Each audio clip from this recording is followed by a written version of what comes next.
রবি ঠাকুর না জন্মালে আমাদের ছোটবেলায় সাধারণ মুসলিম ফ্যামিলিগুলোতে কিচ্ছু যায় আসতো না। কারণ তখন কাজী নজরুল ইসলাম মুসলিম পরিবারগুলোতে রাজ করতেন, ভদ্র ভাষায় বলা যায় বিরাজ করতেন। রেডিওতে তোরা দেখে যা আমিনা মায়ের কোলে বাজলে নব ঘুরিয়ে আওয়াজটা জোরে করে দেওয়া হতো। রবীন্দ্রনাথের ছবি দেওয়া ক্যালেন্ডার কোনোভাবে বাড়িতে এসে পড়লে খুব মুশকিল হতো। দেওয়ালে ঠাকুরের ছবি টাঙালে গুনাহ হবে, এই সলিড ধর্মীয় কারণে রবি ঠাকুর ঢুকে যেতেন কাঠের আলমারিতে। মুসলিম পরিবারে শুধু ঠাকুর নন, যে কোনো মানব মহামানবের ছবি টাঙানোতেও ভয়ঙ্কর নিষেধাজ্ঞা ছিল। তখন সেই মুসলিম পরিবারটির কাছে রবি ঠাকুর মানে একজন মানুষ, অতিমানব নন। গান লেখেন, কবিতা লেখেন, গল্প উপন্যাস লেখেন, নোবেলও পেয়েছেন। তাতে কি, রেডিওতে তার গান বাজলে ঘুম লাগে। ক্যালেন্ডারে রবি ঠাকুরের ছবি দেখে আমার দাদির সে কি আক্ষেপ, কি সদর দাড়ি, ঠিক যেন পীর পয়গম্বর, গায়ে মৌলভী সাহেবের মতন ঢোলা জামা। সব ঠিক আছিল, কিন্তু মসখানের জন্য মুসলমান হতে পারল না মানুষটা।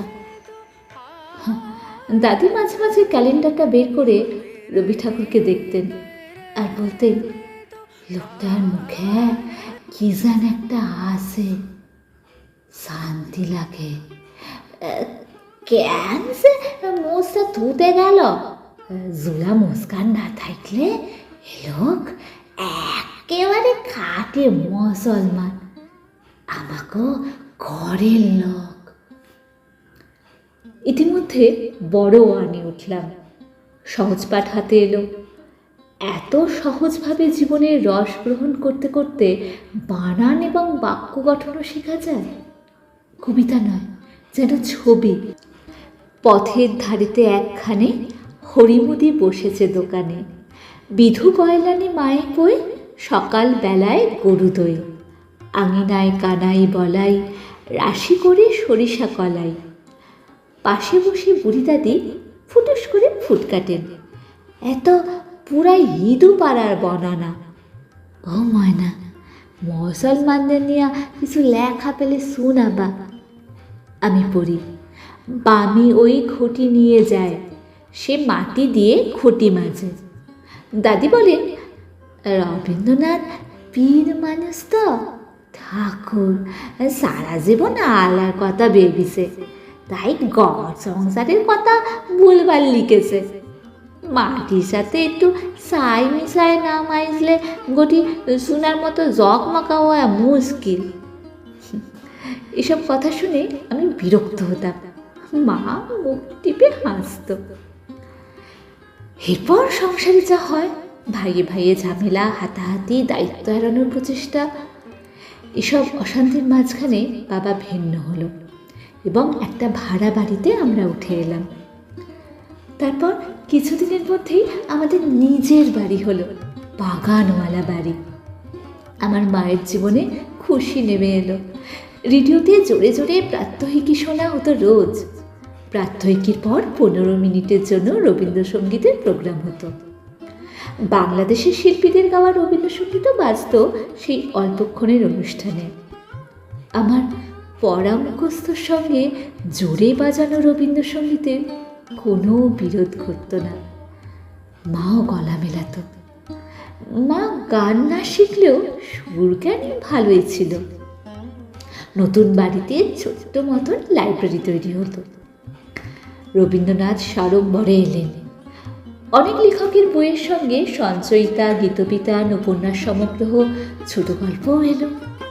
আরও এলো রেকর্ড প্লেয়ার, 4 কোনা বক্স, তার উপর গোল রেকর্ড, কালো রঙের।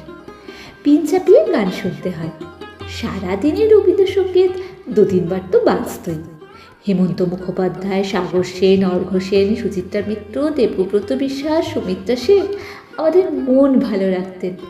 আরও ছিল সিনেমার গানের রেকর্ড, মণিহার, লালকুঠি সিনেমার গান, সন্ধ্যা মুখার্জির গান, ছিল সিরাজদৌল্লা নাটক।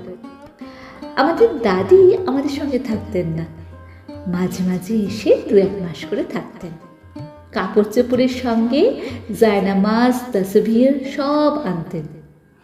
আর আনতেন দাড়িওয়ালা ফেরেশতার ছবিখানা। কেউ জানত না, আমি আর মাই শুধু জানতাম। পরে অবশ্য সবাই জেনেছিল। হেমন্ত মুখোপাধ্যায়ের গলায় রোদন ভরা এই বসন্ত শুনে দাদির চোখ দিয়ে জল গড়িয়ে পড়ত। রেকর্ডের উল্টো পিঠে ছিল রাঙিয়ে দিয়ে যাও, সেটা শুনেও কাঁদতেন। মোর ভাবনারে কি হাওয়ায় মাতালো। দুর্দান্ত মিউজিকে আমি যখন মাথায় গামছা বেঁধে নকল খোপা বানিয়ে দিদিং দিদিং করে নাচতাম, দাদি দেওয়ালে হেলান দিয়ে বসে উদাসভাবে অন্যদিকে দেওয়ালটার দিকে তাকিয়ে থাকত। চোখ দিয়ে অবিশ্রান্ত অশ্রু ঝরত। গানের সব কথার মানে যে ঠিকমতো বুঝতেন না, সেটা আমার মতো বাচ্চা মেয়েও বুঝতে পারত। এক দাড়িওয়ালা পীর টাইপের মানুষের সঙ্গে এই গানগুলো জুড়ে দিয়ে আমার নিরক্ষর দাদি কখন যেন তাকে নিভৃত প্রাণের দেবতা বানিয়ে ফেলেছিলেন নিজের অজান্তে। নইলে যেবার বাবার ভয়ঙ্কর টাইফয়েড হলো, তখন দাদি কেন নামাজ শেষ করে বাবার মাথার কাছে দাঁড়িয়ে দোয়া পড়ে গায়ে মাথায় ফু দিতেন, আর গোল করে পাকানো রবি ঠাকুরের ছবিওয়ালা ক্যালেন্ডারটি বাবার মাথার স্পর্শ করাতেন। দাদির মৃত্যুর সময় ছেলের বউরা চামচে করে বেদানার রস আর জমজমের পানি খাওয়াচ্ছিল।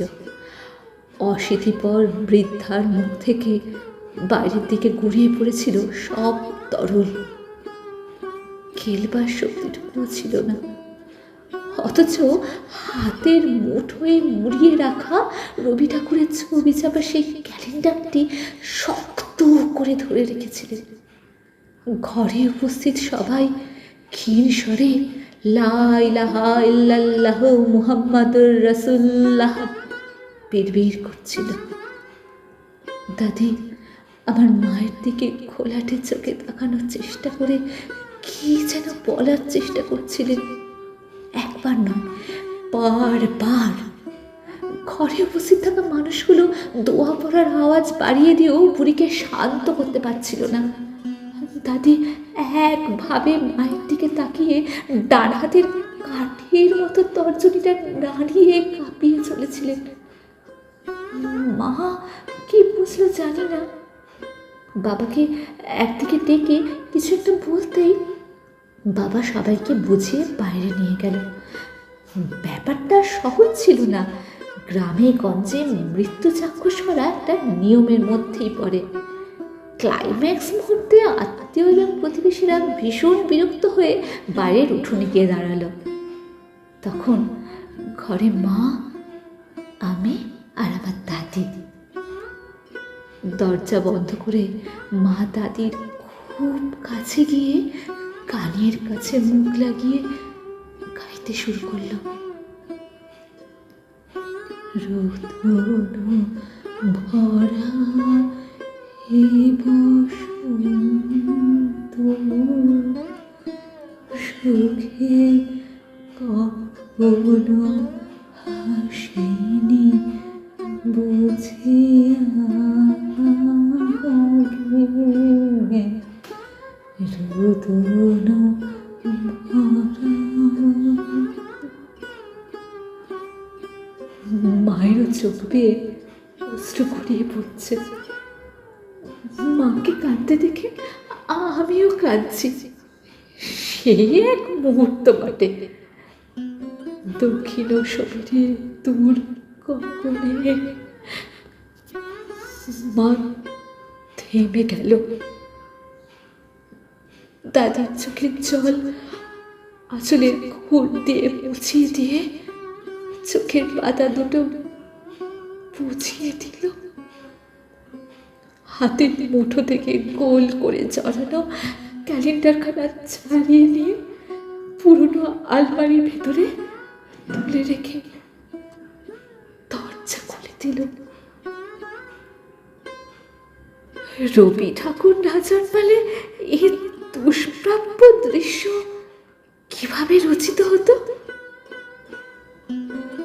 রবি ঠাকুরের কাছে পৌঁছতে গেলে কত পড়াশোনা লাগে, সাধনা লাগে, আলাদা করে মনটাকে তৈরি করতে হয়। কিন্তু যার কাছে রবীন্দ্রনাথ নিজে পৌঁছে যান, তার কেবল ভালোবাসা দিতে লাগে। সত্যি, তার কেবল ভালোবাসা দিতে লাগে।